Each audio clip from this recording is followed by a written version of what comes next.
The word restructuring is still hanging in the air when I realize I'm not panicking, and that scares me more than the layoff itself.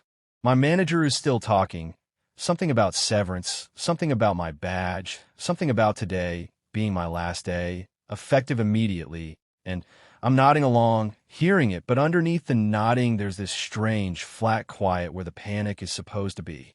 I've imagined this exact moment before, more than once, usually at 2 in the morning for no reason, and in every version I ever imagined, I was gripping the edge of the desk, doing frantic math about rent and groceries and how many weeks I had left.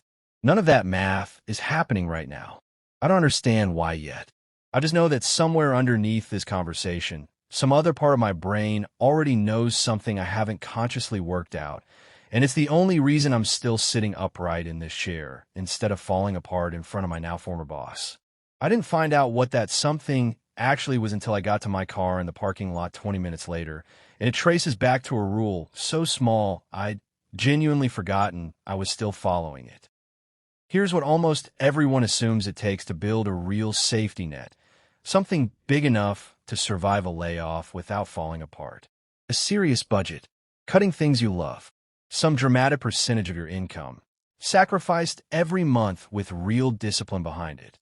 That assumption isn't just intimidating, it's specifically wrong, in a way that keeps a lot of people from ever starting at all, because the size of the imagined commitment talks them out of the much smaller, much more boring thing that actually works. Hello everyone, I'm Liam. This channel is about breaking down exactly what your money is actually doing to you, using real numbers instead of vague advice. And if you want more of these honest breakdowns, subscribing means you'll catch the next one too. Quick disclaimer, I'm not a financial advisor. This isn't personalized financial advice, and my own numbers and timeline reflect my specific situation, not a promise about anyone else's. So here's the actual claim. The rule that got me through that parking lot without falling apart wasn't a percentage, wasn't a serious budget, wasn't even a decision I made more than once. It was $50 moved automatically every single payday for longer than I'd actually been paying attention to. And longer than I've been paying attention to is doing a lot more work in that sentence than it sounds like. Picture two gardens side by side. One gets watered by hand, whenever the gardener remembers, which is most days, but not all of them. Some days it's raining, so it seems unnecessary. Some days it's just forgotten in the middle of a busy week. Some days the gardener means to get to it and genuinely intends to, right up until it's dark and too late. The other garden runs on a drip line, a thin tube, delivering the exact same small amount of water automatically every single day, whether the gardener is thinking about the garden at all or hasn't looked at it in a week. By midsummer, the hand-water garden is inconsistent, patchy, doing fine in some spots, and struggling in others, depending entirely on how good a month it's been for remembering. The drip line garden doesn't know it's midsummer. It's just been getting the same small amount, on the same schedule, regardless of anyone's memory or mood or how good their intentions were that particular Tuesday. That's the entire difference between saving money you have to remember to move and saving money that moves without you. Not a bigger amount, not more willpower, just removing the exact point in the process where forgetting or being tired or having a bad week gets a vote. And the version of me that set up that drip line had no idea, at the time, what he was actually protecting himself against. Let's ground this in real research, because the gap between automatic and manual saving isn't a theory. It's one of the most measured findings in the entire retirement industry. According to Vanguard's 2025 How America Saves report, drawing on data from nearly 5 million retirement plan participants, employees who were automatically enrolled in a savings plan had a participation rate of 94%. Employees who had to opt in voluntarily, making the decision manually every time, 64%. That's not a small gap. That's the difference between almost everyone succeeding and roughly 1 in 3 people never starting at all. And the only variable that changed between those two groups wasn't income, wasn't financial literacy, wasn't motivation. It was whether the decision happened automatically or had to be remade every single time, with willpower as the only thing standing between good intentions and an empty account. Here's why that matters more than it sounds like it should. Willpower is a terrible long-term system. Not because people are weak, but because it has to win every single time to work, forever, while failure only has to win once to break the streak. An automatic $50 doesn't ask you to win. It just runs, the same way a drip line doesn't ask the garden to remember it's thirsty. And once I actually did the math on what my own automatic $50 had quietly become, the number surprised even me. Here's the math, and I want you to actually follow it because the rule itself is almost embarrassingly simple. $50 automatically moved every payday on a standard bi-weekly schedule, 26 times a year, no exceptions, no redeciding. That works out to about $108.33 a month, invested at a historical average return around 7%. At that rate, reaching $24,960, roughly a full year of modest living expenses, the actual target this rule was quietly building toward takes just under 12 years. Not a dramatic number, not a get-rich timeline. 12 years of $50 every payday, left alone, through raises that could have absorbed it, through slow months where skipping one transfer would have felt completely reasonable and forgivable. I started that rule almost 11 years before the layoff, mostly because a coworker mentioned setting up something similar, and I copied it without much thought, the same forgettable kind of decision most financial habits actually start as. I wasn't tracking a milestone. I genuinely didn't remember the exact balance most months because the entire design of the rule meant I didn't have to. It just ran bi-weekly, whether I was thinking about it or not, for almost 11 years without a single manual decision keeping it alive. What that automatic $50 had actually become by the morning of that layoff is the number I found out sitting in my car 20 minutes later.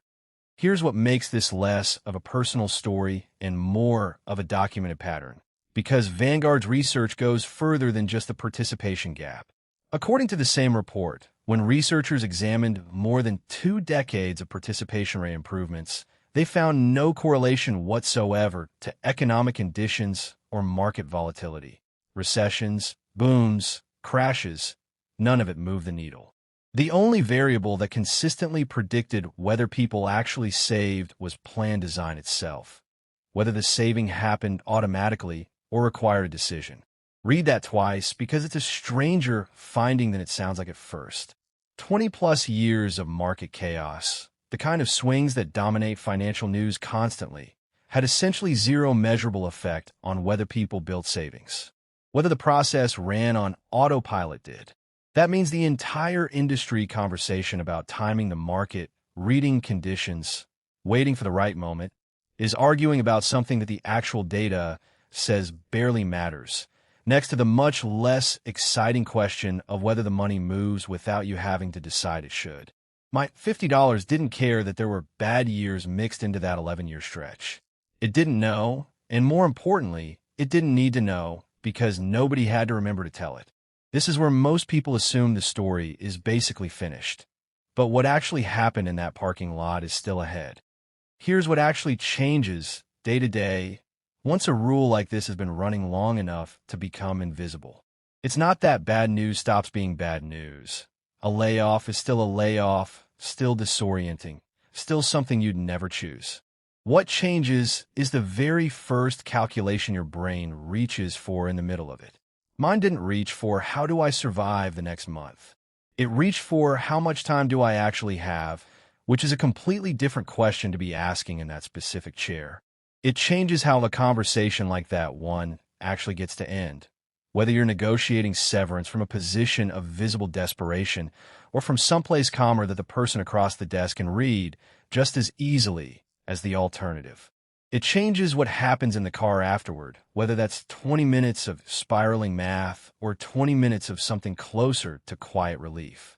None of it requires the money to be enormous. It just requires it to already exist without you having had to remember it into existence at exactly the worst possible moment. None of this looks the same for everyone starting from a different place, and that part is worth saying honestly before we go any further.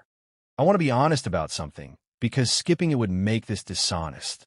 $50 a payday isn't universally available, and treating it like a small, easy ask for everyone would ignore a lot of real situations. If every dollar coming in is already accounted for by rent, food, and the basics, there's no $50 quietly sitting there to automate, and no amount of clever plan design manufactures room that genuinely doesn't exist. That's not a discipline problem.